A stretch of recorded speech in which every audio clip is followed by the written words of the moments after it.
Bienvenidos a Cúpula. Para mí es un placer estar con la persona que me está acompañando hoy. Me remonto a algunos años atrás. Conocí a Enrique Rueda en clase de armonía, en la carrera de superior. Y a partir de ese momento, gran parte de mi vida cambió.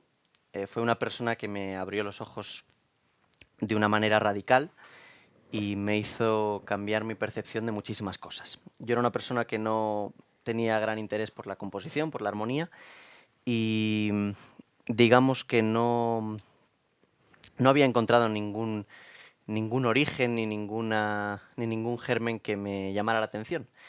Y Enrique permitió que me sucediese absolutamente lo contrario, la antípoda a ello.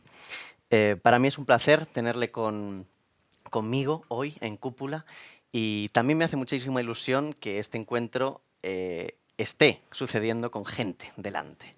En Cúpula queremos que este espacio se rodee de gente que pisa el mismo suelo que las personas que están hablando aquí. Eso hace que los encuentros sean muy interactivos con el público, que el público se sienta parte del proyecto y parte del encuentro. Por lo tanto, quiero que este encuentro sea una cosa viva, una cosa que está viviendo el público, que pueda preguntar en un momento, que pueda gritar si no está de acuerdo, que pueda tirar tomate si quiere. Entonces, por favor, de verdad, sentíos cómodos para preguntar en cualquier momento. No hace falta que haya la típica ronda de preguntas al final ni nada de eso. Preguntad cuando queráis. De hecho, tenemos un micro inalámbrico, no sé si en algún momento... Genial. Perfecto, ya nos capta, genial. Pues cuando queráis, soltad preguntas, insultos, lo que os apetezca. Enrique, es un placer hoy estar aquí contigo en Cúpula. Para mí es un placer muy grande estar en este sitio maravilloso y contigo.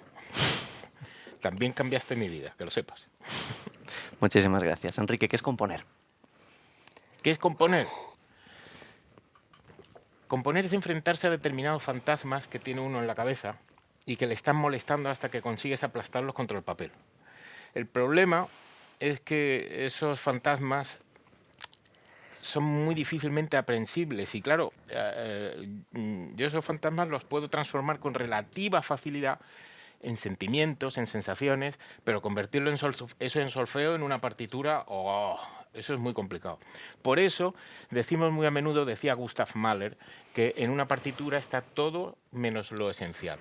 Entonces, componer es intentar, a través de ese medio extraño que es una partitura, mostrar lo esencial de esos fantasmas que has querido aplastar contra el papel para que dejen de molestarte, básicamente. Vámonos a esos orígenes. ¿Cuándo encuentra Enrique ese origen por la composición? Pues debería tener yo unos 12 años cuando compraron mis padres un piano. Hasta entonces yo tocaba una melódica. ¿Sabéis lo que es una melódica? Pues yo tocaba, en una melódica tocaba las canciones de Marisol y esas cosas. Que, sí, porque es lo que me enseñaban mis padres. Yo soy la oveja negra de la familia, porque en mi familia son todos ingenieros menos yo. Entonces, y mi abuelo estaba muy enfadado de que yo no fuera ingeniero. Como mi hermano, que es teleco, mi padre, que es ingeniero de caminos, pero no obstante, él me dio clases de música y de melódica. Pues con 12 años tenía yo, comprar un piano y empecé a estudiar piano al año siguiente. Y antes de empezar a estudiar piano, yo ya me puse a componer en el piano unas piezas horribles, pero me puse yo la sensación de que ahí había un instrumento y que aparte de tocar la música que habían compuesto otros señores, podía yo hacer la mía. Eso fue instantáneo. Yo tuve, en ese sentido, no tuve que pasar por una epifanía, una revelación. Para mí era algo natural. Si está ese instrumento ahí, hay que crear música con él. Un pajarito me ha contado que el violonchelo formó parte de tu historia. Mucho. El violonchelo probablemente es mi instrumento favorito. Y llegué a tocar algo, pero muy mal. O sea, yo el violonchelo lo tocaba a nivel Suzuki. Y una de las grandes felicidades de mi edad adulta fue cuando con unos 8 años, mi hijo pequeño, el tercero, allí en la escuela de música, cuando llegó el momento de elegir instrumento, yo no le había dicho una palabra. La directora de la escuela de música, tenemos un poquito de enchufe, nos atiende directamente la directora de la escuela de música allí en el pueblo, le empezó a mostrar instrumentos en internet, así en vivo, y mi hijo dice, violonchelo, yo quiero violonchelo. ¿A qué se parece el violonchelo a la vida? El violonchelo a la vida. Pues probablemente se parece en que es muy difícil, te da muchos disgustos y te puede dar la mayor de las felicidades. Después fuiste al conservatorio. Cuéntanos Sí, un poquito esa etapa. yo entré al conservatorio, además entré muy tarde en el año y muy tarde de edad. Yo no empecé a estudiar en el conservatorio hasta los 12 años. Y además empecé en noviembre o en diciembre. Y eso fue porque de repente, un día, le dije a mi padre, oye, ¿y estudiar música de forma más arreglada, eso se puede hacer? Y dice, vámonos al conservatorio. Y entramos al conservatorio, me enchufaron, me hicieron la matrícula en noviembre y entré. Y claro, todos los chicos de 12 años, todos sabían muchísimo más que yo, sabían teoría, yo apenas había estudiado teoría, y ellos sabían lo que era un tresillo, sabían lo que era una blanca, una negra, y yo eso sabía muy poco. Sin embargo, yo tenía mucha música dentro. Yo con 12 años había oído ya las 9 sinfonías de Beethoven, había escuchado muchísima música, estaba empezando a componer en ese pequeño piano y es verdad que llevaba mucho atraso respecto a mis compañeros, pero aunque esté feo que yo lo diga, en cuestión de un año ya los había cogido a todos. Y estuve estudiando en el Conservatorio Superior de Música de Málaga hasta terminar mis títulos. Hice todos mis estudios en Málaga. Luego es verdad que he ido a cursillos por todas partes de Europa. Fuera de Europa no. Fuera de Europa he estado, pero de turismo, a pasar el rato. ¿Qué le preocupaba a ese niño? A mí me preocupaban muchas cosas. Yo era un niño muy obsesionado con prácticamente todo. Estaba obsesionado con mi aspecto físico, era muy gordo. Estaba obsesionado con que no iba a poder hacer las cosas bien. Me costaba muchísimo trabajo dormir. ¿Quién lo diría ahora, que duermo como una marmota? Y me costaba mucho trabajo dormir porque siempre decía, no me va a dar tiempo, no voy a aprender esto. Y eso a pesar de que yo como estudiante iba muy bien. Y me preocupaba prácticamente todo. Yo fui un niño en ese sentido un poco obsesivo. Eso se me quitó a los 15 años más o menos. ¿Y cómo viviste las relaciones sociales en ese momento? Muy mal, yo no tenía. Yo no tenía relaciones sociales. La primera vez que salí a dar una vuelta con unos amigos fue con 22 años y fue porque mis alumnos me obligaron. Me dijeron, te vienes esta noche de marcha. Digo, de marcha. Y me llevaron a un garito infame que se llamaba Juan Sebastián Bar. Esto no me lo estoy inventando, de verdad. Y que el dueño se llamaba Vela. Como Vela Bartok. Era uruguayo. Había sido guerrillero tupamaro, en fin, unas historias. Y esa fue la primera vez que salí yo a dar una vuelta con 22 años. Era virgen de todo, pero de todo. De todo, no me había tomado ni un cubata. ¿Y qué te dio la música en esos momentos? Hasta ese momento fue todo. Para mí la música y la ciencia, también estudié un poco de alguna carrera científica porque si no, no me lo hubieran permitido, mi abuelo me mata. Era todo. Yo tenía mi vida completa, de verdad. Yo es verdad que no salía, que no tenía actividades sociales, no había redes sociales tampoco, pero mi vida entera estaba completamente llena con la música, con la ciencia y el ajedrez. El ajedrez ha ocupado una parte importante en tu vida, ¿no? Algunos años sí, algunos años sí. Yo tuve la enorme suerte de que mi abuelo Felipe, era maestro de ajedrez, pero no maestro de escuela, era gran maestro. Tenía el título, llegó a jugar con el campeón del mundo, perdió. Con Alequine, con el gran Alequine, perdió y era campeón de Málaga y mi abuelo me enseñó a jugar al ajedrez. Es muy distinto que te enseñe un maestro, porque directamente empieza por otro sitio, no empieza diciendo las piezas mueven de esta manera, no. Aquí el objetivo es imponer tu plan al del contrario. Le digas eso a un niño de 8 años y dices tú... Y ahora viéndolo con perspectiva, el ajedrez, hay mucha gente que juega de forma amateur, ¿no? Pero cuando vas desarrollándote en el ajedrez, ahora viéndolo con perspectiva, ¿qué te ha dado el ajedrez? El ajedrez escribió Bobby Fischer un libro que se llamaba El ajedrez es como la vida.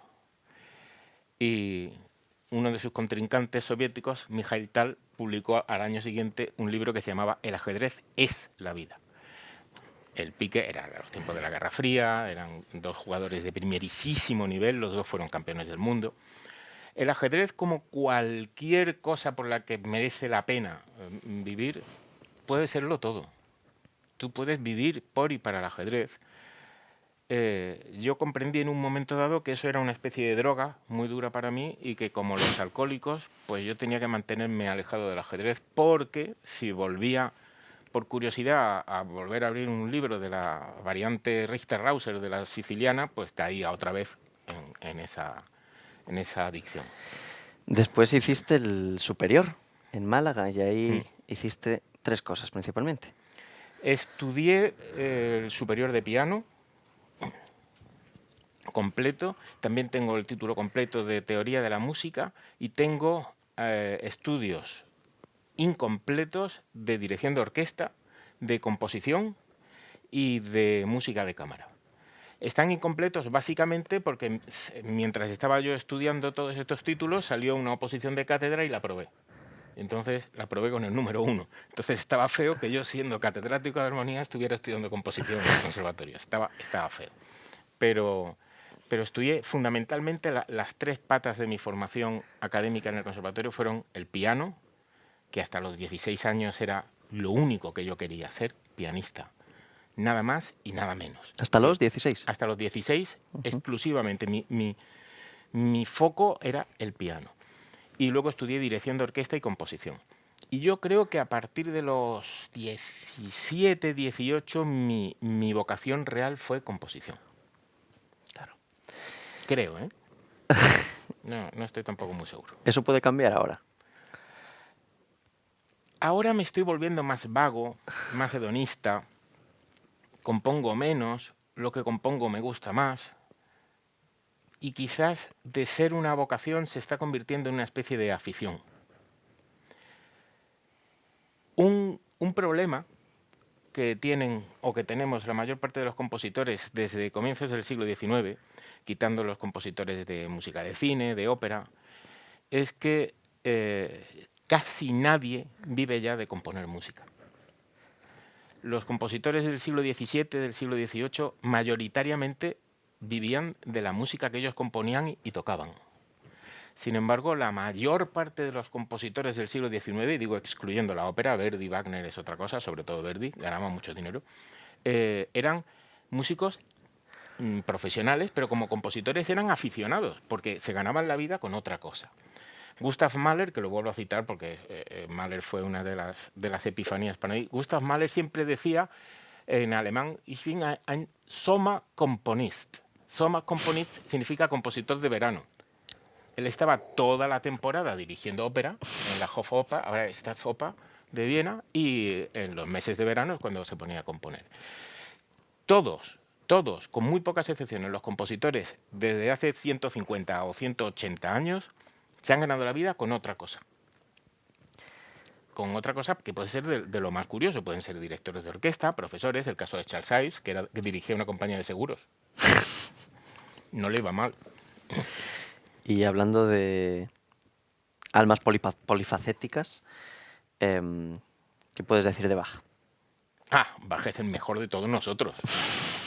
De todas las personas que hemos sentido en algún momento la necesidad de hacer música, de acercarnos a la música, que somos músicos, que nos consideramos músicos, el más grande es Bach. Para mí es la relación que tengo con Bach, y si alguien es muy creyente yo le pido por favor que me disculpe, es una sensación como de que es una especie de Dios para mí, una especie de Dios.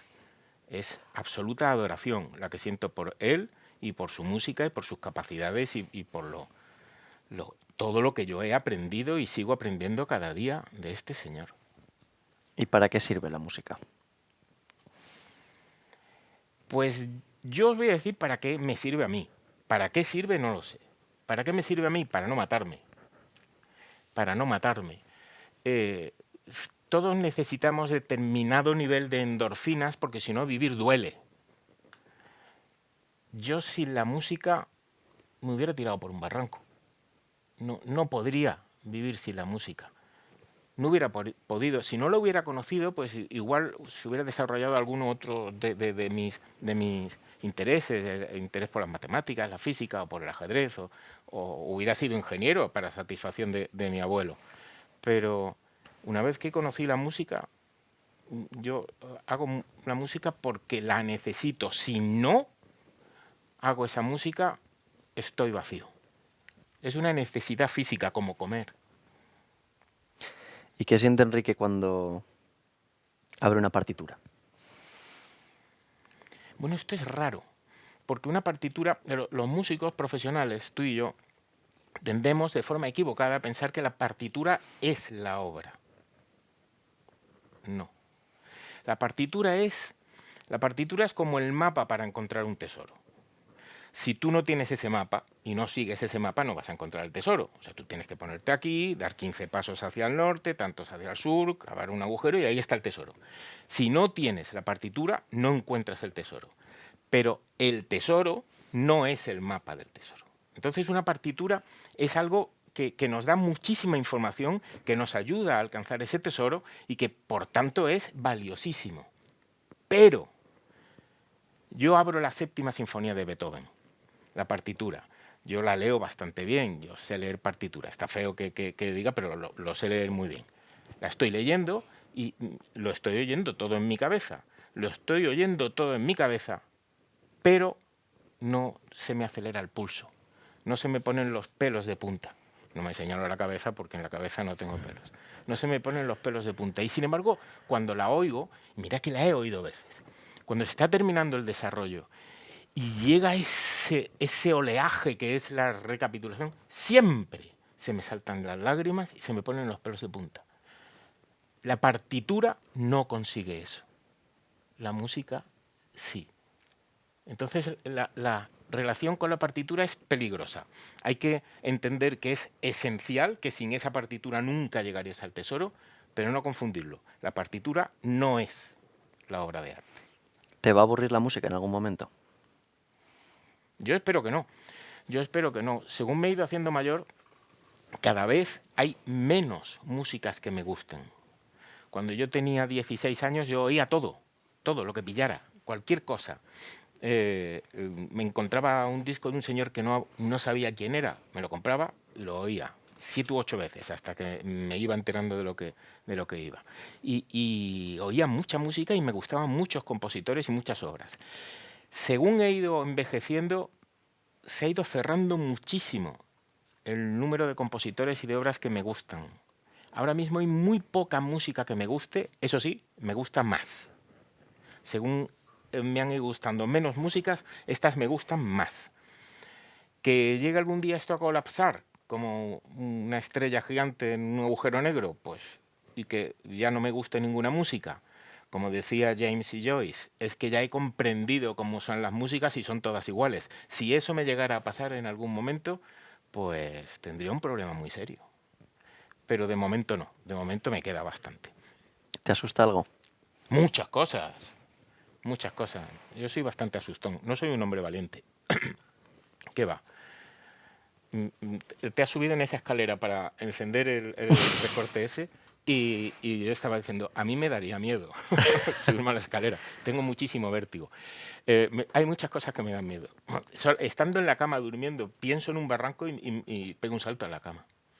Y me castigó el Señor con que me tocara hacer la mili en el Ejército del Aire en los helicópteros.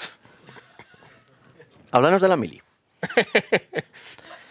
La mili era una pérdida de tiempo. Yo se lo decía siempre al capitán, como nos invadan y estemos nosotros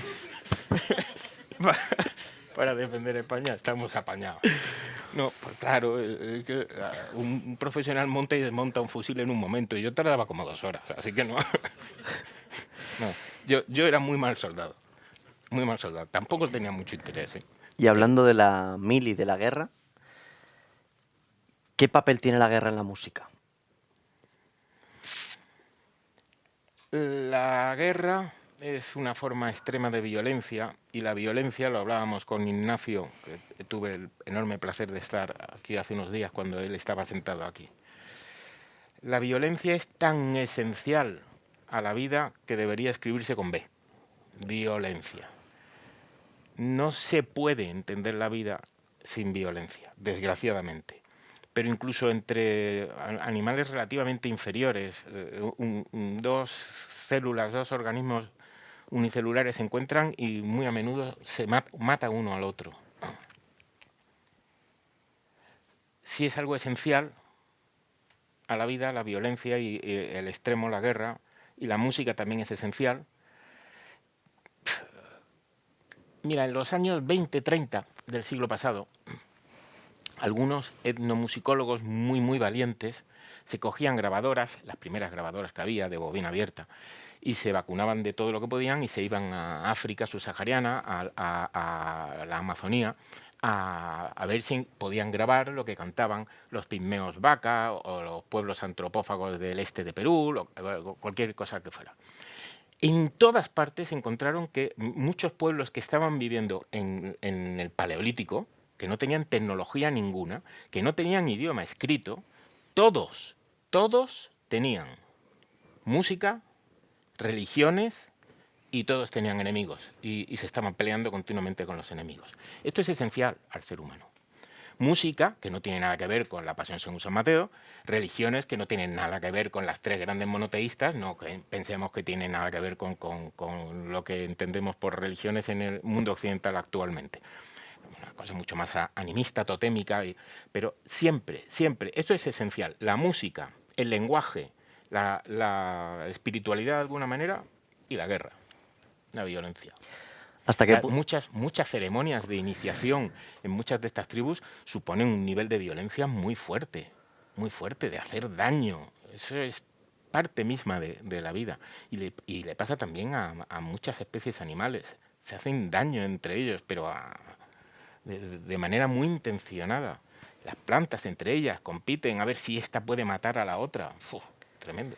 Antes estábamos hablando de la cercanía de un encuentro musical y de cómo funciona en diferentes lugares esa cercanía y cómo es filtrada. ¿Podrías contarnos un poquito sobre esto? ¿Esa cercanía, perdón? Esa cercanía que se establece con un público Sí. o eso que me estabas comentando de que tocaban todos. Sí. En la mayor parte de los pueblos que estaban en el Paleolítico en los años 30, 40, 20 del siglo pasado, cuando hacen música todos. Todos. Canta el poblado entero. Y de hecho, ellos, cuando luego se les cuenta cómo es nuestra música, consideran que hay algo de perverso en la idea de que yo voy al Auditorio Nacional y allá hay 15 personas tocando, la Sinfonía Opus 9 de Schoenberg o un pianista tocando, y abajo estamos 1500 en absoluto silencio. Y hay de aquel que se le ocurra abrir un caramelo o toser, porque le echan la bronca, impresionante. Hay algo ahí de perverso. La música es que cantamos todos y que todos participamos de esta fiesta. Cada uno al nivel que puede. Eso implica que esas músicas tienen que ser muy simples. A mis alumnos muchas veces les pongo música a lo mejor de eso, de los pigmeos, de lo que ahora mismo es Gabón. Al cabo de un rato de estar oyendo esa música, dan ganas de incorporarse, de ponerse a cantar con ellos. Están cantando siempre con el mismo modo, modos pentáfonos generalmente, muy sencillitos, vocalizaciones muy sencillas, y a los 10 minutos estaríamos cantando con ellos. En tanto que si coges a un pigmeo de eso y te lo traes para acá, ¿cuántos años de entrenamiento le hacen falta para poderlo subir a un escenario para que toque la primera sinfonía de Beethoven? 20 años, una barbaridad. Hay un concepto en todas las sociedades primitivas de que la música es que cantamos todos, que lo hacemos todos, que forma parte del rito y nosotros hemos evolucionado hacia algo que es maravilloso, pues eso, la primera sinfonía de Beethoven, pero que no deja de tener algo de perverso. Seguramente todas estas tribus no conozcan lo que es escribir una clave de sol. No, es todo tradición oral. Todo es tradición oral. Háblanos de la tradición oral. Pues mira, es una de los campos de la música que menos conozco, la tradición oral. Hay una asignatura específica de tradición oral, la lleva un amigo mío, Rafael, y es una asignatura que a mí me daría terror tener que dar. No conozco prácticamente nada de eso. Me interesa, sé que existe, me interesa oír música que procede de la tradición oral, es mucho más viva, mucho más flexible, que algo sea tradición oral, evidentemente no hay un documento máster a partir del cual salgan las interpretaciones, sino que se va bifurcando como los senderos del jardín de Borges, y es complejo, pero de verdad yo de eso no digo nada porque es que no sé prácticamente nada. Es uno de los muchos campos en los que no... Desde no 2003 eres catedrático de armonía en el Conservatorio de Madrid, en el Conservatorio Superior de Madrid. Sí, pedí el traslado y me crearon una plaza para mí. ¿Qué se enseña en un conservatorio? A veces me lo pregunto. ¿Qué se enseña en un conservatorio? El sistema de enseñanza de los conservatorios, que lo inventaron los ministros de Napoleón, los asesores de Napoleón, es un sistema que corta la música en distintos trocitos. Esto es la armonía, esto es el contrapunto, esto es la música de cámara, esto es la interpretación, esto es la historia. Se corta en trocitos y ahora cada trocito se estudia por separado. Es quizás la única manera de poderle dar clase a muchísima gente en un centro como son los conservatorios o las universidades, cortarlo en trocitos. Pero en realidad eso no responde ontológicamente a cómo se construye la música. Es muchísimo mejor el procedimiento que se seguía en el siglo XVII, en el siglo XVIII, que era, si tenías suerte, entrabas de discípulo de un gran maestro. Y el gran maestro te enseñaba todo, pero todo era también a cómo se redacta un contrato, a cómo se cocina, a todo lo que él hacía. Y de él aprendías todo. Este sistema de cortar en distintos trocitos tiene la única ventaja de que es abordable por instituciones públicas y privadas para darle clase a mucha gente. Pero no es el mejor. Así que en un conservatorio se enseñan todos estos trocitos por separado, esperando que el alumno, en un momento de inspiración, los vaya integrando y vaya sacando adelante una personalidad musical completa, puesto que, como decía Rubinstein, ya no hacen falta más pianistas. Lo que necesitamos es músicos que toquen el piano. Y personas Lo que... mismo cabría decir para el violín, el violonchelo o la flauta. ¿Y qué crees que se puede llevar de un conservatorio una persona que no tiene un particular talento para la música y una persona que tiene un gran talento para la música? Pues depende de varias cosas. El talento es una de las bases indiscutibles, otra es la capacidad de trabajo y otra es tener cierta suerte en la vida, no tener una tendinitis en un momento dado, no encontrar malas compañías, tener el apoyo de tu familia. La ecuación es muy sencilla. Cuando hay talento y trabajo, normalmente esa persona conseguirá de todos esos trocitos integrarlos y saldrá un músico que toque el instrumento que sea.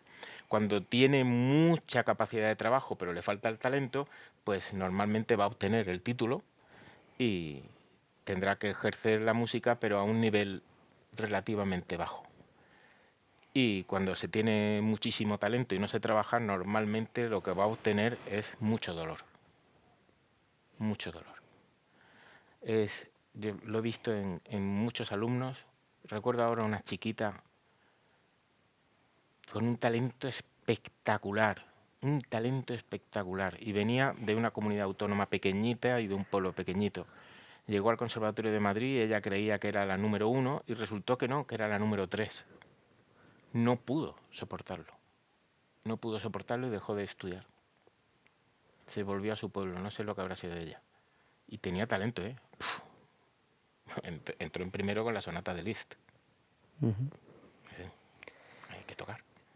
¿Y qué le dirías a un chavalito que está en quinto de profesional, en sexto de profesional, y dice, no quiero terminarlo? No sé. Había un profesor ruso que decía, a todo el mundo hay que decirle que deje la música. Hay que decirle a todo el mundo, tú tienes que dejar la música. Porque es gustándote mucho y te vas a llevar muchísimos palos. Así que si no estás muy convencido, mejor que lo dejes ya, cuanto antes. No estoy completamente de acuerdo, pero sí es cierto que muchas veces se le hace un mal favor, y es muy frecuente, a un chiquito de cuarto, de quinto de grado profesional que va muy bien y se le dice, tú eres el nuevo Messi. No, no. Cada vez que un chico ruso o un chino gana un premio importante, dicen, este es el nuevo Richter. No. Se enfadan mucho, no tanto los niños se suelen quedar muy tranquilitos, estos chicos o estas chicas, cuando lo típico, que es el padre era amigo de mi padre y entonces, ¿tú puedes escuchar al niño? Claro que sí, lo escuchas. ¿Y qué tal? Pues muy bien, que siga estudiando. Pero es que dice el padre y dice el profesor que es un genio. Pues ya veremos, es un genio. Ya veremos, que siga estudiando. Toca muy bien. Como otros 200.000. ¿Qué, Que siga. qué tiene un profesor genial? Ay, pues eso es algo que hace tiempo que perdí la fe. Yo tenía fe y la perdí. Yo tenía una especie de convencimiento que no estaba basado en nada particular. Yo estaba convencido que existían los buenos profesores y que existían los buenos alumnos. Y ahora he perdido la fe en eso. Yo veo que hay combinación de profesor-alumno que funciona y combinación de profesor-alumno que no funciona. Tal como yo te conocí a ti, eres una de las 10 personas con más talento para escribir música que me he encontrado yo entre mis alumnos. Y resulta que justo un año o dos antes te habían dicho que no tenías ningún talento para esto. Y de hecho tú no mostrabas talento porque no te interesaba. Entonces, ¿eso quiere decir que yo soy el buen profesor y el otro es el malo? No, porque en otras ocasiones ha sido al revés. Yo no he conseguido despertar en este alumno un interés por una determinada actividad de composición o de acercamiento en más profundidad a la música, y otro señor sí lo consigue. Entonces es el concepto del gran profesor, del buen profesor, es algo en lo que yo ya perdí la fe. ¿Y qué pasa cuando hay una relación muy larga con un profesor, por ejemplo? ¿Se mantiene esa regla? Esa regla, entiéndeme. Cuando la relación es muy larga, cabe suponer que está siendo fructífera, que está funcionando, o que se trata de un centro relativamente pequeño en el que solo hay un profesor de esa materia. Eso en especialidades como piano, violín, composición, que hay muchos alumnos y suele haber muchos profesores, no pasa, pero es bastante normal que en un conservatorio pequeño haya solo un profesor de fagot o de contrabajo, que son especialidades con menos alumnos, ¿no? Y ahí podría ocurrir que tengas que estar trabajando con el mismo profesor mucho tiempo. Pero en general, si estás mucho tiempo con un profesor es porque te está yendo bien. Si no, uno siente que no está progresando y lo dejaría. Con todo, dado que el trabajo sigue siendo muy recortado, este profesor, yo estuve durante 11 años con el mismo profesor de piano. Eran 10 cursos, hice 9 cursos en 9 años y 10º lo hice en 2 años, como era bastante habitual por entonces. Estuve 11 años con este profesor y me enseñó piano, pero nunca me dio una clase de música de cámara, nunca me dio una clase de análisis, nunca me dio una clase de música, solo de piano. Y no digo que fuera mal profesor, pero que el sistema en sí mismo no ayuda a que una relación larga sea tan enriquecedora. Claro. ¿Tú cómo estás? No estoy mal para la edad que tengo. Ujú. No estoy mal. Yo he conseguido desde hace algunos años llegar a un cierto equilibrio. A un cierto equilibrio. Quizás por los muchos años que voy teniendo, quizás porque ya es muy difícil que me den un palo que no me hayan dado antes, salvo que me muera. Y ya he aprendido a gestionar los fracasos y las victorias. Estoy en un buen momento. ¿Cada vez estás seguro de más cosas? No, ¿Qué va? Es justo lo contrario. Mirad, el conocimiento es como el área de un círculo. Por muy grande que sea un círculo, siempre hay más área afuera que dentro. Siempre. La de fuera es infinita y la del círculo, por muy grande que sea, siempre está limitada. Pero lo malo es que la duda no es lo que yo no sé. La duda es la superficie de contacto entre lo que yo sé y lo que yo no sé. Por ejemplo, yo no tengo ninguna duda sobre la gramática del suajili. Ninguna. Ninguna. Y sin embargo, sobre la gramática del español tengo muchas dudas. Mientras más, muchísimas. Mientras más grande se va haciendo el círculo, mientras más sabes, más dudas tienes. Entonces, el conocimiento va produciendo que las certezas vayan desapareciendo. ¿Aprendes a diario? Casi. Algún día tonto hay por ahí que... ¿Y desaprendes a diario? No. Todo es aprendizaje. Incluso cuando te das cuenta de que un determinado camino que has estado empecinado en seguir, que era malo, pues eso también es aprendizaje. Dejar caer lo que no te está alimentando. Hombre, eso cuando tienes 20 y tantos años es imposible, ¿no? Tú no dejas caer nada, pero a partir de cierto momento hay que aprender a dejar caer cosas que se vayan. Y eso también es aprendizaje, creo yo. ¿Cómo escuchas tu música? La mía, la que yo he compuesto. Tú con tilde. ¿Cómo escucho la música en general? Pues depende. Hay muchos niveles de escucha de la música. En muchas ocasiones la música está simplemente de fondo. Ahora cuando hemos llegado aquí está puesta una música de fondo y la estaba escuchando sin prestarle particular atención.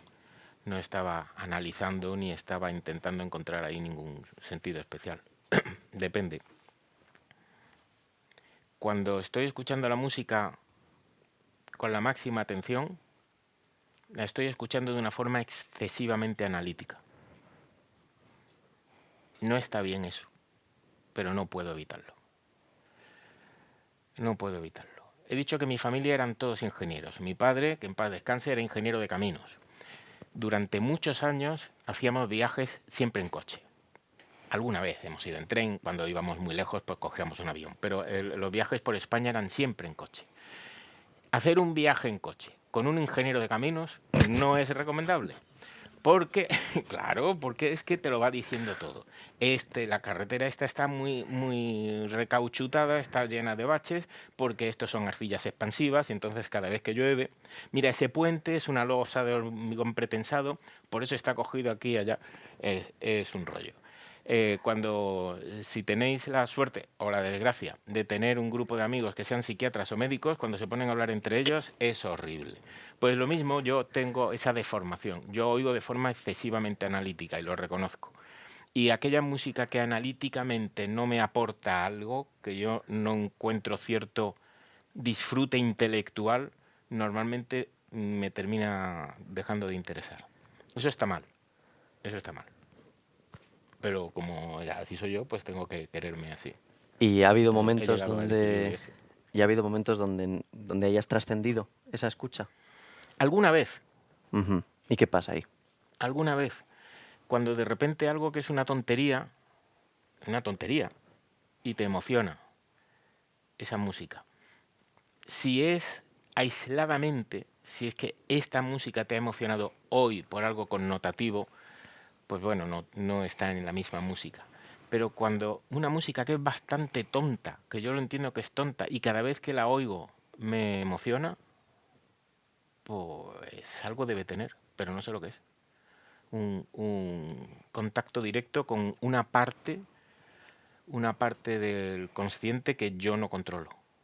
Del consciente, de mi cerebro que yo no controlo. Una parte que yo no controlo y que una música que no debería interesarme de repente me gusta. ¿Qué papel ocupa el silencio en tu vida? Un papel muy disfrutón. A mí me gusta estar en silencio. Decía Jesús López Cobos que él pedía que igual que había antes cuando la gente fumaba en cualquier sitio, que había el espacio para no fumadores, que por favor que en los aeropuertos hubiera un espacio sin musiquita, porque él estaba intentando repasar la cuarta de Bruckner que tenía que dirigir ahora y estaba sonando Kenny G y no podía concentrarse en eso. A mí el silencio me gusta mucho. Yo puedo permanecer en silencio muchísimo tiempo. Se ha dado el caso de alguna vez que me había quedado solo en casa, estar durante todo el día solo y llegar a las 8 de la tarde y decir yo en voz alta, bueno, me voy a tomar una cerveza y asustarme de escuchar un sonido. Asustarme. Digo, es que llevo todo el día sin escuchar a nadie. Y eso no me pesaba. Que va, al contrario, estaba yo a gustísimo. Que eso no quita que no me lo haya pasado bien criando a mis niños y escuchando sus gritos, pero el silencio es buen amigo mío. ¿Y el silencio dentro de una obra musical? Imprescindible. Imprescindible. El silencio a todos los niveles. Desde el silencio real hasta silencios, digamos, programados, que no hay tal silencio, pero tú sientes que hay silencio, queda solo a lo mejor una pedal muy grave, o el silencio controlado de un pulso que se va acelerando o que se va frenando, es fundamental, porque normalmente en los libros para los niños se suele decir que la música es el arte de ordenar los sonidos en el tiempo. Eso es mentira. La música es el arte de poner orden en el tiempo a través de los sonidos. Entonces es el tiempo la principal materia de la música, no los sonidos, es el tiempo. Y por eso se parece tanto a la danza y se parece tanto al teatro y a un recital de poesía. Se parecen muchísimo, tienen muchas cosas en común. Pues la manera de que el tiempo se perciba es poniendo distintos elementos que nos sirvan como en una línea de catenaria como sitios donde agarrarnos. Y de estos elementos para agarrarnos para la formación general de una música, pues uno de los primarios, si no el más importante, es el silencio. ¿Las obras musicales cuentan una historia? No necesariamente. No necesariamente. Hay algunas que sí. Hay compositores que siempre están contando una historia. Puede que esa historia sea muy personal y que no sea necesario conocerla, y de hecho conocerla incluso puede estorbar a la audición. Y hay muchos compositores que sí. En la música de los románticos es bastante común que te estén contando una historia. Pero hay muchísima música que es completamente abstracta, que no está pensada en términos de contar una historia, muy al contrario. Estás teniendo una conversación con alguien y te dice, ¿pero este Beethoven qué hizo? Pues compuso una música maravillosa. Dice en el testamento de Heiligenstadt, dice Beethoven, merezco que os acordéis de mí porque yo he pensado mucho en vosotros. ¿Qué hizo? Pues trabajó mucho para nosotros. Siempre he pensado, vuelvo a Gustav Mahler. Gustav Mahler era el director de la Hofoper de Viena. Ganaba muchísimo dinero. Se hizo construir una villa, la Villa Mahler en Meiernich, que de verdad podéis buscarla en internet, vaya casoplón. Una casa impresionante, vivía en un piso de lujo, al lado de la ópera, en pleno centro de Viena. Si tienes tanto dinero, si puedes vivir magníficamente, te encierras todo el verano a componer sinfonías en una cabañita que era la sexta parte de esto. ¿Por qué? Por la necesidad de crear. Esa necesidad de crear, que la tenía Beethoven, que la tenía porque compositores a lo mejor anteriores no tenían esa necesidad. Lo que tenían era la necesidad de comer. Y como lo que sabían era escribir música, pues escribían música para que le pagara el arzobispo o el noble en cuestión. Pero Beethoven, Mahler, tenían necesidad de crear. Y nosotros tenemos la inmensa suerte de, primero, haber nacido después que ellos. Y segundo, tener la suficiente sensibilidad para disfrutar de eso. Yo eso lo he sentido con las sinfonías de Beethoven, pero ¿sabes? Con la cosa o persona o ente que más fuerte lo he sentido. Con el Moisés de Miguel Ángel. Cada vez que voy a Roma me voy a San Pietro in Vincoli para pasar un ratito allí delante del Moisés. Pero la primera vez que fui estaba con el manual. Mira qué bien que se le ve el músculo tal. el cuerno es por la historia de no sé qué, qué bien, pero ya no, ahora cuando voy me planto allí delante y dejo que los que sean así de historias paranormales, el ectoplasma salga de la piedra, no, simplemente que esa enorme energía que ese genio ha depositado en esa piedra, ahora sale y me coge y dice, tranquilo, Enrique, yo estoy aquí. Pues lo mismo con Beethoven, te coge, te zarandea, como decía Cortázar, masaje vibratorio, te hace el masaje vibratorio. No sé, aquí sois muy jóvenes, pero a lo mejor lo habéis visto en alguna película, eso que te ponías una cinta aquí y te movías así, y decían que adelgazabas con eso. No se adelgaza con eso. Se adelgaza pasando mucha hambre, no se adelgaza de otra manera. Y esa enorme energía que han puesto estos señores, nosotros hemos nacido después y tenemos la sensibilidad. ¡Jo, qué suerte!, ¿no? Qué suerte, tanta gente que nació antes de que Beethoven compusiera sus sinfonías y por tanto no ha podido oírlas. Y más pena todavía, tanta gente que está ahí al lado, y que no tienen la sensibilidad suficiente para escuchar una sinfonía de Beethoven y sentir tanta belleza, rodeándole, abrazándole. ¿Existe un manual para ser sensible? No, no. Pero sí existe un manual para ser insensible, que es no acercarse a las obras de arte, no acercarse a la belleza.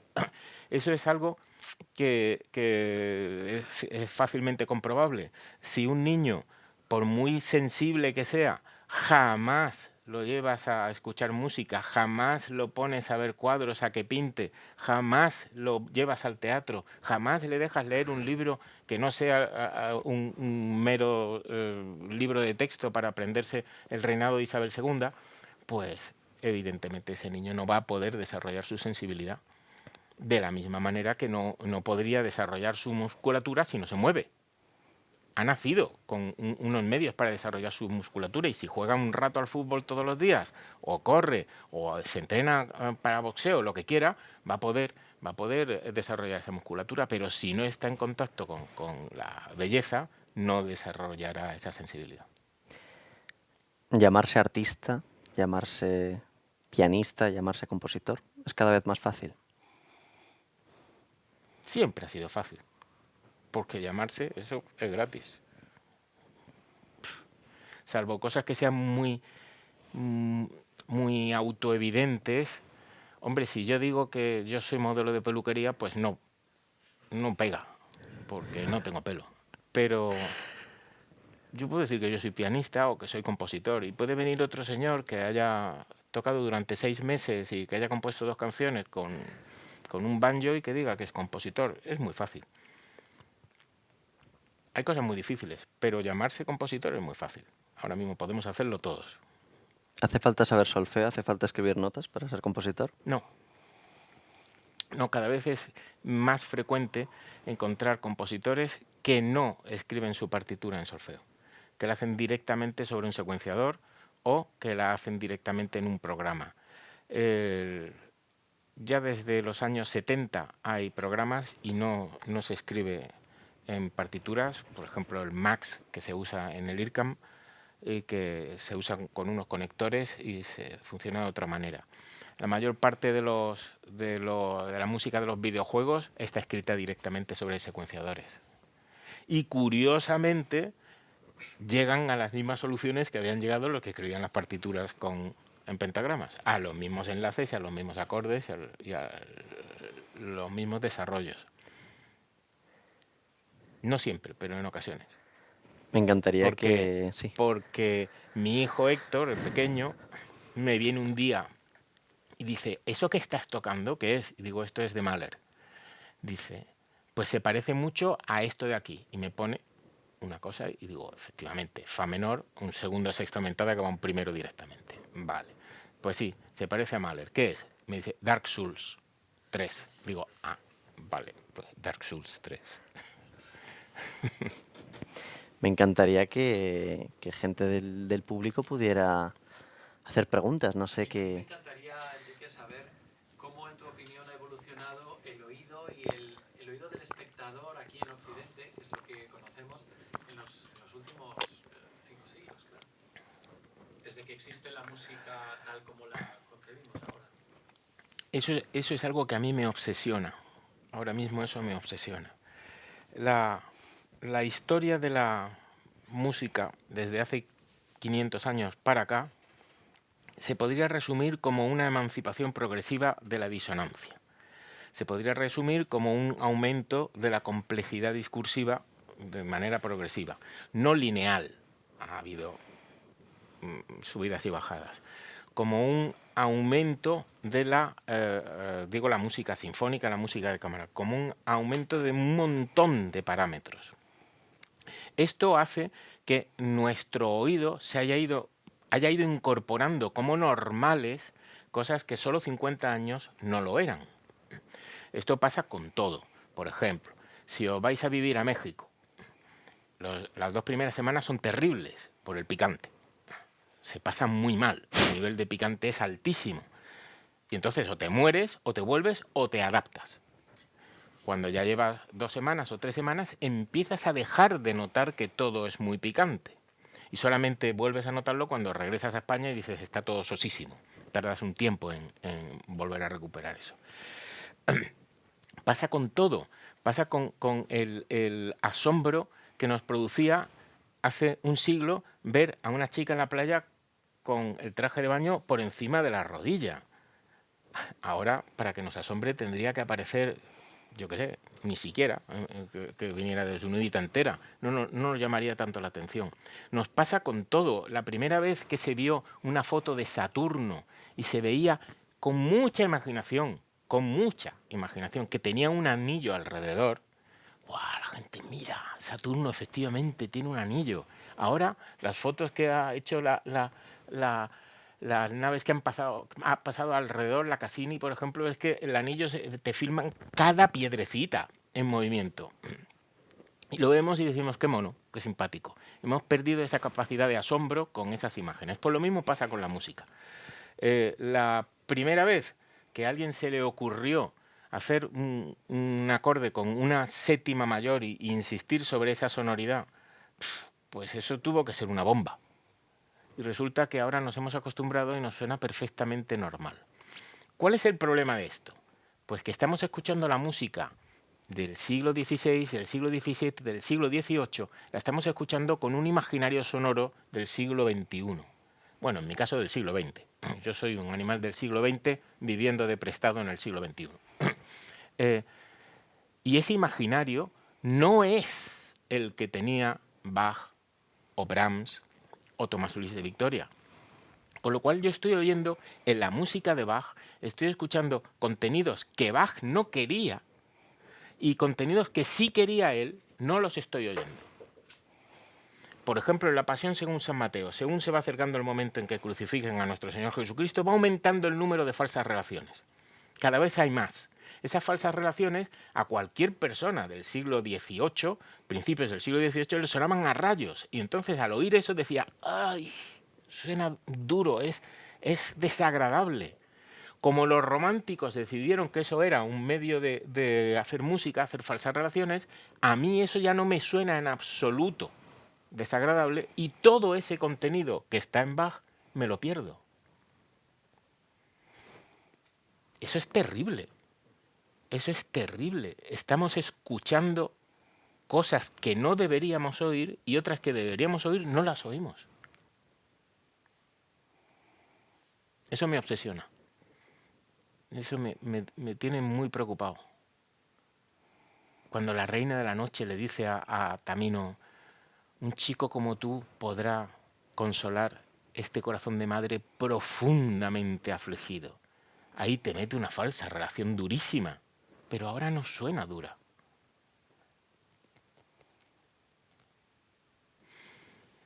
Es inevitable, es inevitable. Cuando yo era jovencito, decíamos, uy, este coche corre mucho, se pone a 100. Ahora mismo, con el que he venido, que es el pequeñín de la casa, se pone a 160. Y es un coche de muy chiquitito. Y ese progreso que es inevitable, ese progreso, esa emancipación de la disonancia nos ha llevado a oír de una manera diferente. Y no sé yo no sé yo si eso va a terminar teniendo algún tipo de consecuencia. Por ejemplo, que llegue un momento en que músicas muy buenas prácticamente dejen de oírse. No sé, me da miedo. Yo quería, porque es que me acabas de recordar con lo que estabas diciendo. Tú antes te has referido a la séptima de Beethoven y has dicho que se te ponían los pelos de punta. Entonces, ¿cómo encaja esa sensación, digamos, con el discurso que justo ahora acabas de plantear? En el sentido, sí, no escuchamos lo que debemos escuchar, escuchamos otras cosas, pero a la vez esa música sigue funcionando. Sí. Porque probablemente las cuestiones más importantes del discurso musical se siguen manteniendo iguales. Es decir, hay una parte de contenido que lo estamos escuchando mal, lo estamos escuchando con un imaginario diferente, pero muchísimas cuestiones siguen funcionando de la misma manera. A mis alumnos de composición, por ejemplo, les insto a que investiguen mucho, y lo hacemos alguna vez en clase, con los biorritmos. Tú, en mitad de una obra sinfónica, empiezas a hacer con el timbal el ritmo de las ondas alfa del sueño, pum, pum, pum, pum, pum, pum, y al cabo de 30 segundos a todo el mundo le han bajado las pulsaciones. Inevitablemente, quieran o no quieran. Lo mismo con ritmos de cualquier índole. Al contrario, un poco más rápido, que son los ritmos de respuesta sexual. La gente se va a poner nerviosa y no va a saber por qué. Entonces hay muchísimos elementos que siguen siendo los mismos desde hace miles de años y que, por tanto, se apela a eso permanente en el ser humano y eso va a seguir emocionando si tienes la sensibilidad suficiente. Pero otras cosas han cambiado, evidentemente. En el Orfeo de Monteverdi, 1607, llega la mensajera y le dice a Orfeo: aquí vengo, Orfeo, a decirte la noticia más infeliz y más funesta. Y le dice muy dulcemente en mi mayor, dice: la bella Eurídice, y la interrumpe Orfeo y le dice: ¿pero qué oigo? La mensajera estaba en mi mayor, Orfeo se lo dice en sol menor. Mi mayor y sol menor son tonalidades antagónicas, están tan lejos que eso va a sonar rarísimo. En 1607 tuvo que sonar rarísimo. Ahora suena completamente normal. Bueno, pues no, lo escuchas y se te saltan las lágrimas.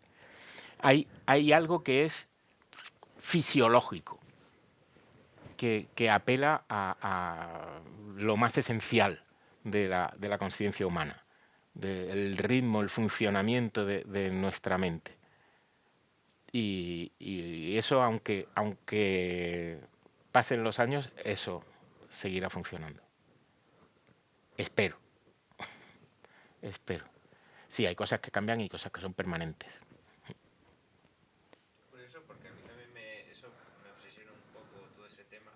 Sobre todo cuando empecé a escuchar, por ejemplo, música tradicional japonesa, de otras culturas en general, pero sobre todo la japonesa a mí me captó un poco porque me parecía absolutamente ininteligible lo que estaba escuchando, y sobre todo cuando veías el teatro, y también pasa un poco en la música india, en el sentido de cuando tú ves cómo ellos actúan, la forma de teatro que tienen, con todos los gestos, que cada gesto tiene un código distinto, y se te pasa todo, no sabía ni qué demonios estaba escuchando ni qué demonios era.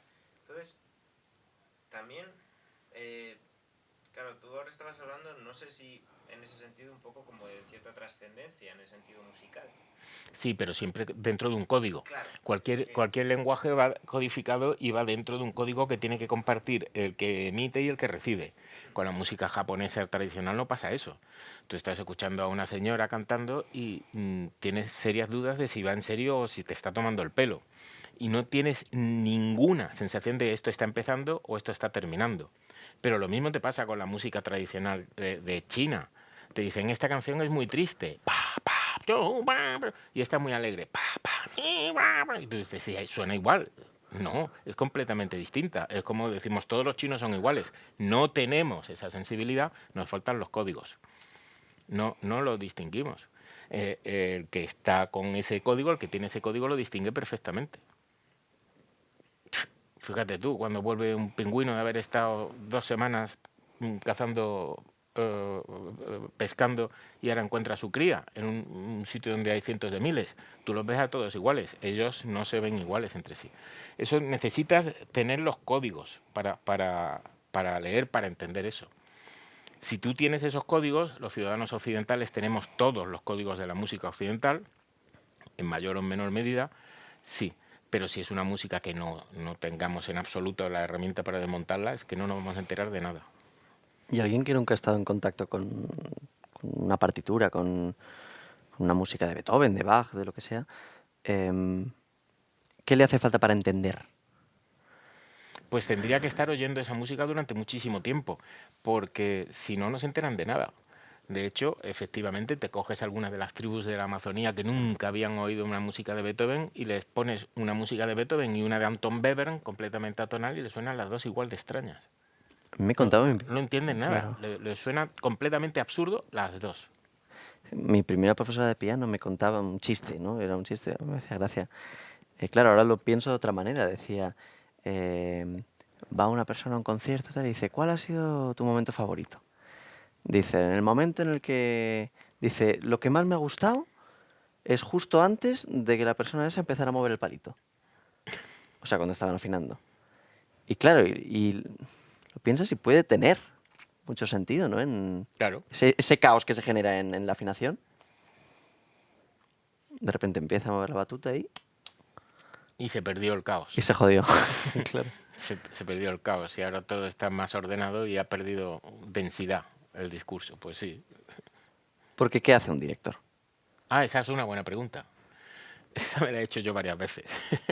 Ganar dinero. Es un director de ganar dinero.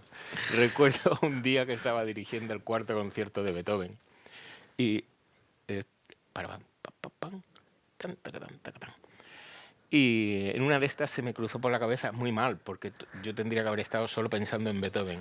Y estaba tocando el pianista un trozo particularmente incómodo y yo dije, este tío lleva 2 o 3 años estudiando este concierto para poderlo tocar así, y yo cogí la partitura la semana pasada. Y yo cobro lo mismo que él. ¿Qué hace un director? Fundamentalmente ganar dinero. Otra cosa es un gran director. Otra cosa es cuando estamos hablando de eso, de Abbado, de Klemperer, de Bernstein. Esos sí transforman, esos sí hacen que una orquesta suene mejor. Pero la mayor parte de las veces el director lo que está ahí es para ganar dinero. Y ya está. Si habéis visto la preciosísima película de Fellini, es verdad que hay que verla con vista histórica porque es muy antigua, Ensayo de orquesta, es un bombón de película. Y me encanta que al final hacen una huelga y van diciendo, sin él tocamos mejor, no queremos director. Es una película curiosa, ¿eh? Y cuando hay algún vídeo de Bernstein, por ejemplo, dirigiendo con la mirada. Ah, pero si es que lo de esto la mayor parte de las veces no hace falta. No hace falta. En Alemania hacen todos los años el Dirigentenforum, que es coger a 10 chicos que estén estudiando en universidades o Hochschules alemanas, los 10 mejores. No tienen que ser alemanes, pueden ser de cualquier sitio. De hecho, algunas veces ha habido críticas internas porque casi nunca eran alemanes. Pero bueno, a 10 chicos y se los llevan a la orquesta que le toque ese año al Dirigentenforum, que normalmente es una de las grandes. Norddeutscher Rundfunk, cualquiera de estas. Los sientan y dicen, empiecen, y se ponen a tocar lo que sea, lo que vaya a ir el encuentro, la séptima de Bruckner. Y empiezan a tocar la séptima de Bruckner sin director. Y suena impresionante, suena fenomenal. Cuando va por la mitad del primer movimiento, el jefe del Dirigentenforum para, los mira y dice, ahora cuando suban ustedes tiene que sonar mejor. A ver, o sea, si haces esto, no va a sonar mejor. En muchos momentos... Tendrás que hacer algo para que suene mejor. Tendrás que explicarles que este fraseo no estaba bien hecho y además explicarlo de una forma concisa, eficaz y eso sí es complicado. Pero la mayor parte de las veces lo que hace el director es ir a ganar dinero. ¿Qué papel ocupa la presencia del director? Cuando es un gran director es un papel importantísimo. Yo creo que eso lo hemos sentido todos. Cuando estamos tocando y de repente viene un buen director, cosa que pasa de vez en cuando, viene un buen director y tú sientes que simplemente porque él está ahí, va a sonar mejor. Que simplemente porque él está ahí te ayuda. Te ayuda y no es que se vaya a meter en tus dedos para tocar, pero que todo va a salir bien, que hay una presencia artística poderosa que va a ayudar. Eso es muy agradable y yo eso lo he sentido en varias ocasiones y es un gustazo como intérprete. Cuando se está haciendo, por ejemplo, un concierto para solista y orquesta, ¿qué pasa con la relación entre el director y el solista? Pues puede pasar de todo. Puede pasar de todo. Puede ser constructiva o puede ser destructiva. Yo he tenido que vivir algunas situaciones bastante desagradables entre director y solista. En una ocasión la solista se fue, se largó, y a continuación el director también se fue y se largó. Y nos quedamos toda la orquesta así. Se fueron al despacho, estuvieron hablando un rato con el gerente y al cabo de un rato subieron y se hizo lo que decía la solista. Eso quiere decir que el gerente le dijo al director, pues el que se va fuera eres tú, ahora mismo llama a otro. Pero si hubiera sido al revés, pues hubiera hecho lo del director. Eso es muy desagradable y a partir de ahí ya el concierto es una porquería. Porque en lugar de haber todo tipo de sinergia y de creación, estamos todos esperando que en cualquier momento haya un problema generado para fastidiar al uno o al otro. Y luego ha habido conciertos maravillosos en los que ha habido una sintonía preciosa y eso pues ya tú lo sabes, es un gustazo. Cuando tú estás con un gran artista y ese gran artista está por ayudar y está con ganas de colaborar es maravilloso, es una sensación maravillosa. Enrique, si nos remontamos en la historia, vemos que la vida de muchos artistas, ya no digo músicos también, sino artistas, muchas veces son vidas que han sido muy vacías, muy melancólicas, deprimentes, tristes. Y ya no hay que remontarse en la historia, sino en el día a día. Si hablas con artistas, ves que realmente sus vidas son cosas, o sea, son vidas que dejan mucho que desear, ¿no? Y yo te quería preguntar si la música te puede volver un monstruo y qué hay más importante que la música, porque creo que no es lo más importante, el arte. ¿O sí? La música, el arte en general te puede convertir en un monstruo, eso es sin duda. También es verdad que muchísimos artistas, particularmente aquellos que tienen relación con el romanticismo o son románticos, se montan estas catástrofes muchas veces porque la necesitan. Pero no quiere decir que su vida haya sido un desastre. Te van a decir que su vida es un desastre, pero porque si ellos se lo creen, les va a ir mejor. Necesitan esa catástrofe en su vida. Yo, en general, a mí me gusta de los artistas su obra. Seguir su vida me trae bastante sin cuidado. En muchas ocasiones es casi contradictorio con lo que están haciendo. Y mucho menos seguir su vida según su propia autobiografía, lo que ellos mismos te vayan contando. El nivel de desastre interior que necesite alguien o lo triste que diga que tiene que estar para poder seguir ejerciendo su arte es algo que me interesa relativamente poco. Que el arte en general te puede destrozar la vida, sí. Sí, por supuesto que sí. Es una actividad demasiado pregnante, demasiado intensa y como todo lo que es muy intenso te puede destrozar. ¿Y qué hay cosas más importantes que el arte? Hay que encontrar algo por lo que vivir. Y el arte, la ciencia, son algunas de las pocas cosas por las que merece la pena vivir. Ayudar a otras personas. Hay que buscarse algo por lo que vivir. Yo he tenido el enorme regalo de poder estar al lado de personas que se han muerto bien. Morirse mal debe ser horrible. Que han muerto bien. Ninguno, cuando se estaba muriendo, decía, sí, pero te dejo un patrimonio, o sí, pero tengo 4 casas, o el Ferrari de la... No, nadie te dice eso. Se refieren a cosas más primarias, cosas más emocionales, siempre. Hay que buscar en la vida algo que te emocione. El arte te puede emocionar, la ciencia te puede emocionar, ayudar al prójimo te puede emocionar. En ese sentido, ¿que hay cosas más importantes? Pues no sé. No sé, objetivamente sí, pero subjetivamente no lo sé. Y que por supuesto te puedes destrozar sin duda. Lo he comentado antes, ¿no? Esa combinación de mucho talento y falta de trabajo es tremenda. Tremenda, les hace mucho daño a esas personas. Y si no, pues se lo inventan. Enrique, te quería preguntar, ¿qué composiciones o qué compositores has escuchado actuales que te hayan sorprendido, que te hayan llegado de una forma especial? Actuales.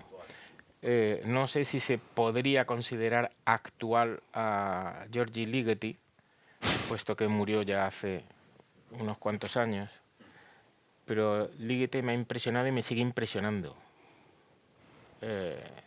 Ayer creo que fue, en el coche iba y estaba sonando la música Ricercata, una obra muy juvenil de Ligeti, y aún así lo estaba escuchando y estaba diciendo, ¡qué barbaridad! Con 4 notas, en algunas ocasiones literalmente 4 notas, lo que hace este señor. También hace un par de días en el coche también pusieron una pieza para trío de cuerda, violín, viola y violonchelo, de Francisco Guerrero Marín, que es verdad que también murió a finales del siglo pasado, pero que es un autor relativamente reciente, y también me dejó boquiabierto, impresionado. Es una obra que ya la conocía yo, pero el reencuentro con ella me impresionó. Algunas obras de Xenakis me han encantado. Hace poco escuché un trío para violín, clarinete y piano de Jesús Torres, que me encantó. Me encantó, Fulgor se llama. Hay muchos compositores que están haciendo una música que me interesa.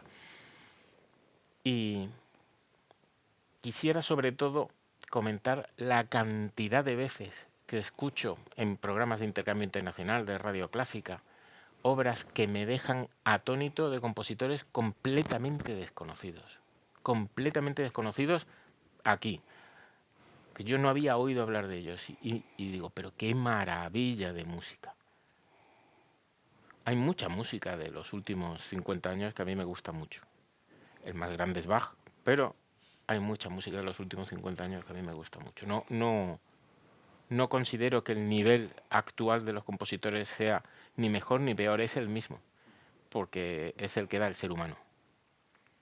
En competiciones deportivas sí es verdad que cada vez se corre más y cada vez los seres humanos son más altos, pero en la manera de emocionarnos sigue siendo bastante primario y bastante universal, si conoces esos códigos.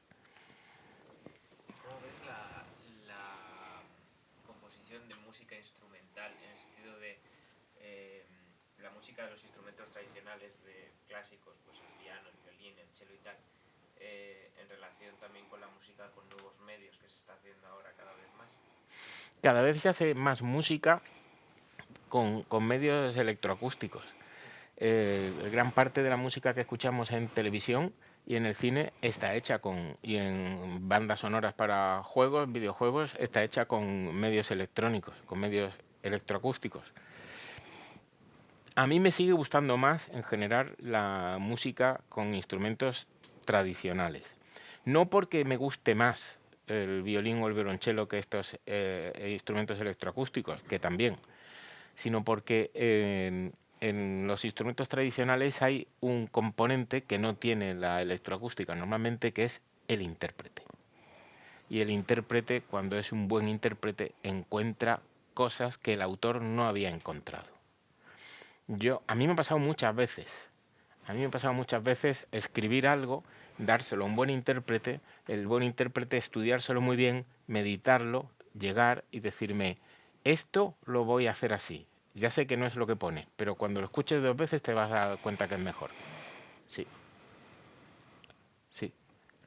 Le llegué a decir hace poco a un violonchelista, creo que comprendes mi sonata mejor que yo. Y me dice, no, eso no puede ser. Digo, sí, sí. La comprendes mejor que yo mismo. Has encontrado cosas que yo no había encontrado. Sacas de ella un partido que yo no esperaba. Y para eso hace falta que detrás del instrumento haya una persona. A lo mejor en el futuro también puede ser una inteligencia artificial, pero de momento una persona. Y lo que se compone y está en una cinta, pues no hay una persona detrás. Yo me he quedado con ganas de hacerte la pregunta contraria que te había hecho antes, de cómo escuchas tu música, pero tú sin tilde. ¿Cómo escuchas tu música? Mal, porque siempre yo no soy Brahms, ni soy Mahler. Debe ser una sensación aplastante ser el autor de la primera sinfonía de Brahms, escucharlo y decir, eso lo he escrito yo. Eso tiene que ser decir, bueno, ya puedo morirme, ¿no? O haber terminado de pintar las meninas y hacer así, decir, ya lo doy por terminado. O hacer el Moisés de Miguel Ángel. Yo no soy ese nivel de artista, no lo soy. Cuando me di cuenta con 13, 14 años me fastidió, ahora lo tengo ya muy asumido y no me molesta. Y cuando escucho mi música continuamente estoy diciendo, esto no termina de funcionar. Esto se podría haber hecho mejor. Mal, yo mi música la escucho mal. No. Y muy rara vez. Muy pocas veces. Cuando yo te daba clase, ¿puse alguna vez una obra mía? ¿Muchas? Concierto de violonchelo. Ah, una cosa, el concierto de violonchelo. Un detalle, así aislado. Pero muy pocas veces. ¿Qué pasa con la música? ¿Cuál es el propósito de la música que está destinada a que sea escuchada por masas de personas? Ese problema surgió en el siglo XVII. Cuando se inventó la ópera, finales del XVI, comienzos del XVII, alguien se dio cuenta, esto surgió en la Serenísima República de Venecia, las primeras óperas finales del siglo XVI, el Orfeo de Monteverdi es de 1607, alguien se dio cuenta que ahí había un negocio. Entonces, en 1637 se inaugura el primer teatro de ópera del mundo, donde para oír una ópera solo hay que pagar una entrada. El Orfeo de Monteverdi se interpretó en el Palacio de los Gonzaga. Los Gonzaga, como los Borgia o los Uffizi, eran gente que había tenido una formación exquisita desde niños. Por supuesto, para el Papa, la música tenía que ser exquisita y no podía tratar de una cuestión convencional. Cuando de repente se estrena un teatro de ópera y ahí los que van son ricos comerciantes venecianos y ricos banqueros, pero que no han tenido esa formación exquisita, el intendente del teatro lo que quiere es tenerlo lleno siempre, siempre, porque lo que quiere es ganar dinero. Y si eso supone que tengo que bajar el nivel y hacer una música más sencilla para que le guste a todo el mundo, pues lo impondré. Eso tiene una deriva que la vemos clarísimamente como llega hasta Verdi. Verdi, cuando estrena el Rigoletto, lo que quiere es que todo el mundo esté tarareando esas melodías al día siguiente.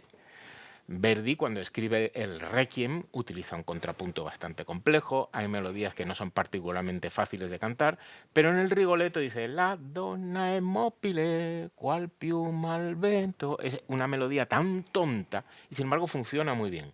Ha ido simplificándose el discurso hasta ese punto. Eso ha seguido.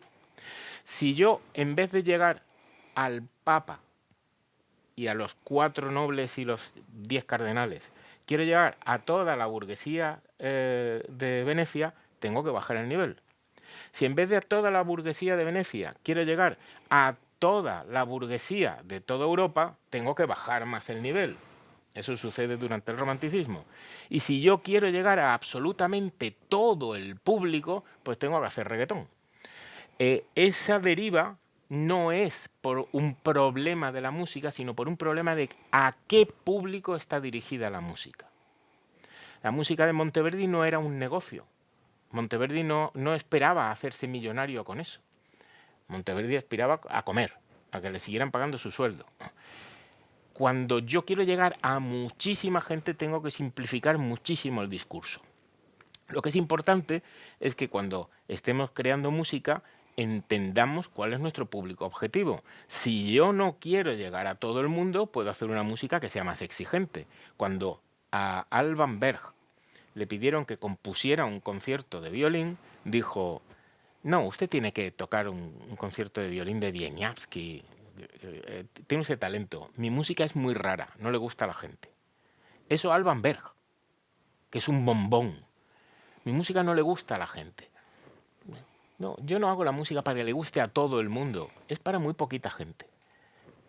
El problema viene cuando, de repente, un montón de compositores contemporáneos, esto pasa durante la Guerra Fría, con la enorme cantidad de dinero que llega desde Estados Unidos, un montón de compositores contemporáneos para demostrarle a los cochinos soviéticos, lo libres que somos aquí, dicen que su música la tiene que oír todo el mundo.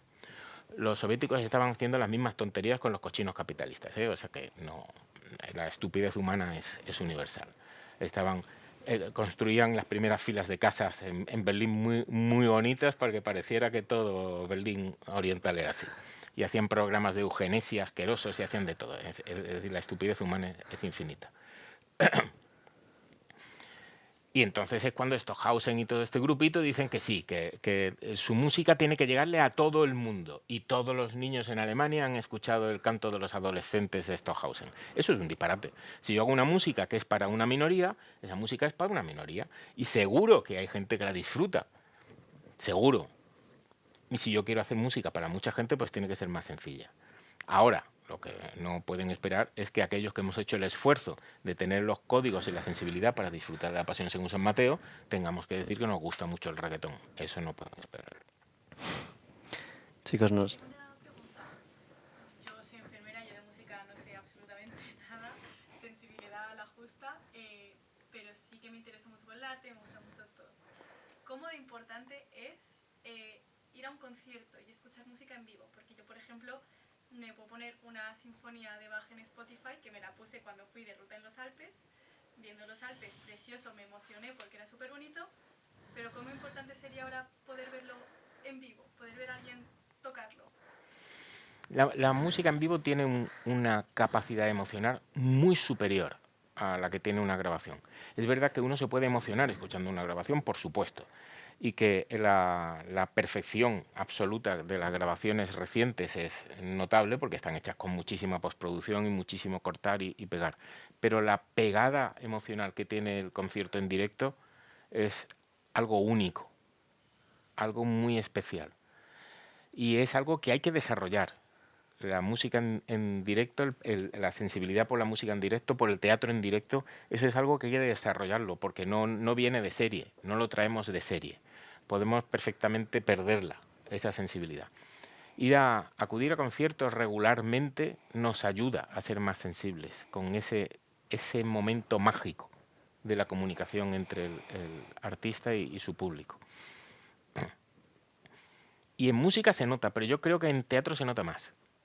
A mí me da que se nota más. Yo, igual que en ópera. En la tele tú ves el brujo haciendo un monólogo y dices, qué bueno es este hombre. Lo ves en el teatro y no es qué bueno es este hombre. Es otra cosa. Es otra cosa. que prepararse antes de ir a un concierto? No, ¿qué va? No, ¿para qué?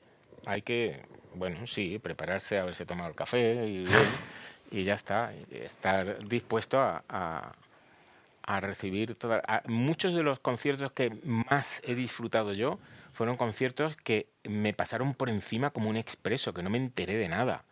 Uno de los conciertos fundacionales de mi vida fue una primera de Mahler que escuché con 16 años. Me pasó por encima, no me enteré de nada. Y eso me cambió la vida, ese concierto. ¿Hay obras universales o no tan universales que te hagan recuperar cosas de tu pasado, pues, como cómo te enamoraste o a quién conociste? Inevitablemente. Inevitablemente hay obras que las relacionas con determinado momento, con el momento en que la conociste, con el momento en que la estabas estudiando, o la asocias con una persona. Cuando tú has estado viviendo con una persona, ha sido tu pareja, y esa persona tocaba esa obra durante varias horas al día, durante todo aquel verano, pues es inevitable que escuchas eso y es que la estás viendo. Sí, inevitablemente. Ese efecto connotativo. También pasa con los libros, con las películas. Hay películas que tú las tienes asociadas a un determinado momento de tu vida y la vuelves a ver y vuelves a pasar por esa emoción. Más o menos, pero la vuelves a tener, esa emoción. ¿Y con qué obra describirías el amor? El amor, con ninguna. No, el amor y la atracción y el interés artístico son cosas diferentes. Yo puedo amar una música, pero una música que represente al amor, no. O al odio o al dolor, no. No. ¿Una obra para enamorarse? ¿Para enamorarse de la obra o para tenerla puesta mientras te estás enamorando de alguien? Cuando hay alguien que dice, yo no me enamoro, se escucha esta voz.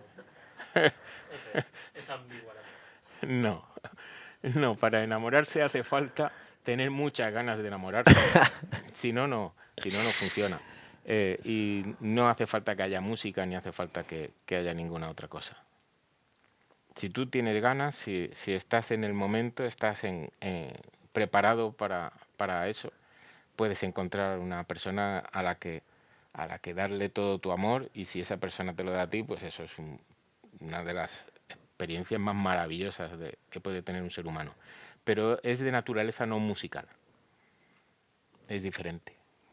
Luego tú puedes efectivamente de forma connotativa asociar una determinada canción, una determinada música a una persona de la que estuviste enamorado o de la que sigues enamorado.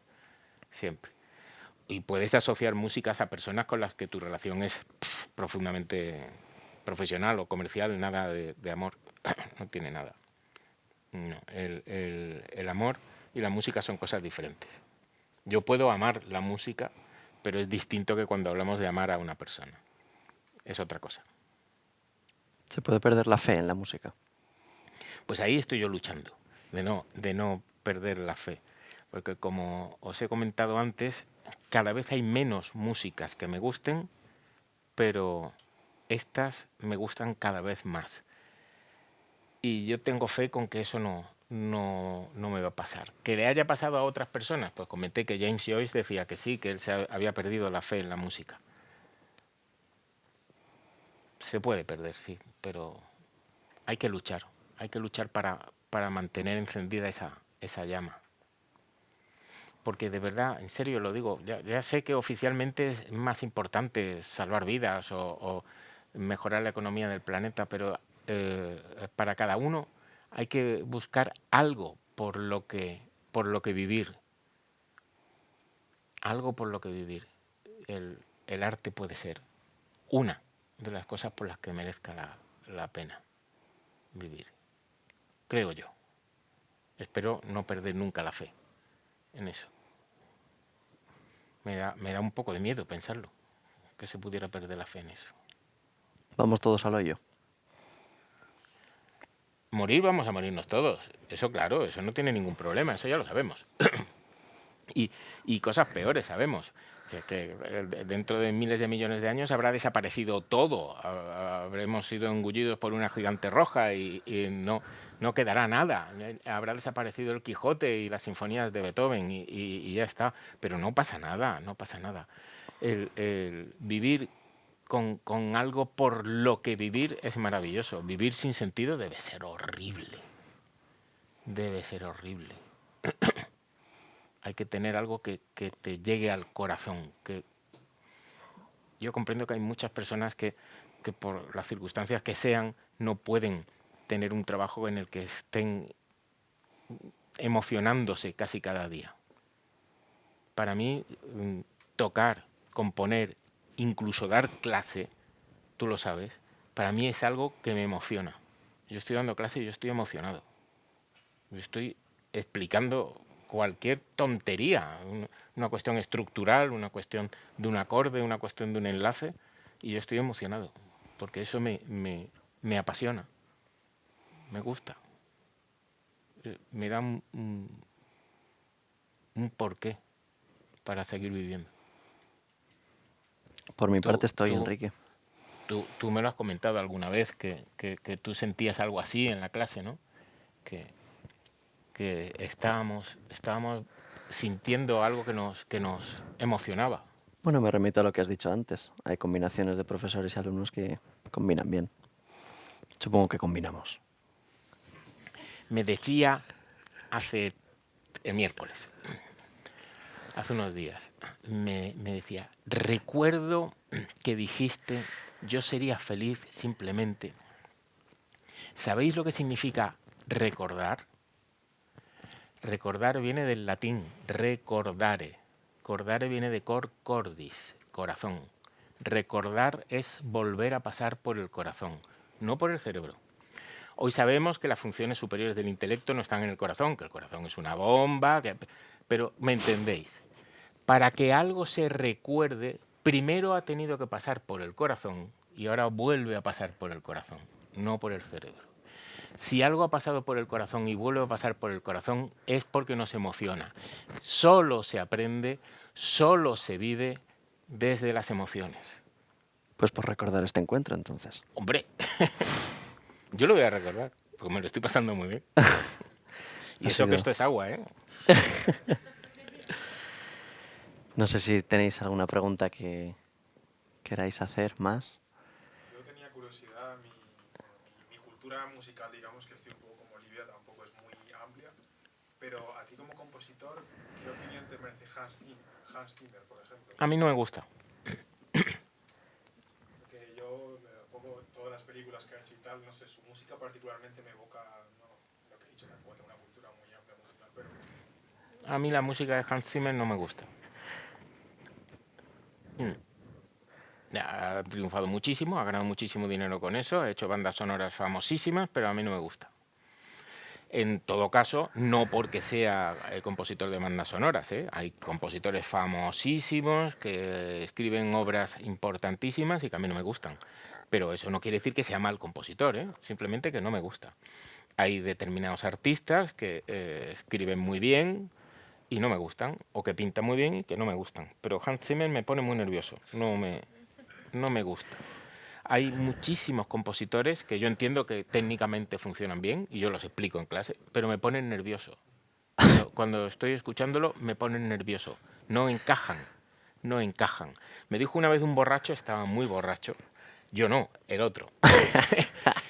me dijo, la música es una onda, y nosotros no somos materia, somos una onda. Entonces esa onda encaja contigo o no encaja.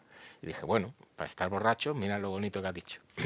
Y hay músicas que yo entiendo que están perfectamente hechas y que yo no lo hubiera hecho mejor, pero que a mí no me gusta. Hans Zimmer no me gusta. Sin embargo, John Williams sí me gusta mucho. Me gusta Franz Waxman, me gusta Bernard Herrmann, hay muchísimos autores de música de cine que me encantan. Y en España, Alberto Iglesias, me encanta.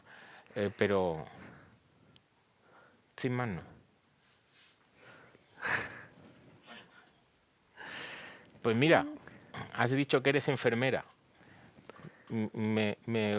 Si lo llego a saber, te hubiera pedido consejo para apoyar o estar en contra de lo que yo había dicho de cuando alguien se está muriendo bien. Estoy muy de acuerdo. Y también estoy muy de acuerdo con lo que has dicho de hay que encontrar algo en la vida por lo que vivir. Y muchas veces yo encuentro eso en ayudar al próximo. De hecho, estudié enfermería por las ganas y la emoción que a mí me evoca ayudar al próximo. Sí, y eso se nota. Las 3 o 4 veces que he estado enfermo, digo enfermo de tener que estar en el hospital, cuando el que me estaba a lo mejor simplemente poniendo a la vía o preguntándome o algo así, cuando el que lo estaba haciendo veías que lo hacía con amor, pero no con amor por mí, con amor por lo que está haciendo. Porque él está emocionado de decir a este hombre que viene partido de dolor, dentro de 2 minutos va a dejar de dolerle. Y él está emocionado con eso. A ti te llega. A ti te llega. Y te ayuda muchísimo. Ver que esa persona lo está haciendo no porque tiene que estar hasta las 8 y es su obligación, sino porque él se siente muy feliz de decir, esta persona va a estar mejor dentro de un ratito. Siempre es emoción, son emociones, es lo único que tenemos, las emociones. Un mínimo de salud para no estar partido de dolor y no estar teniendo que arrastrarse, y emociones. Y por eso la música es una buena receta, el arte también, la ciencia. Ha sido un absoluto placer, Enrique, tenerte en Cúpula. Anda, que para mí. Nos vemos Siempre muy que quieras. pronto.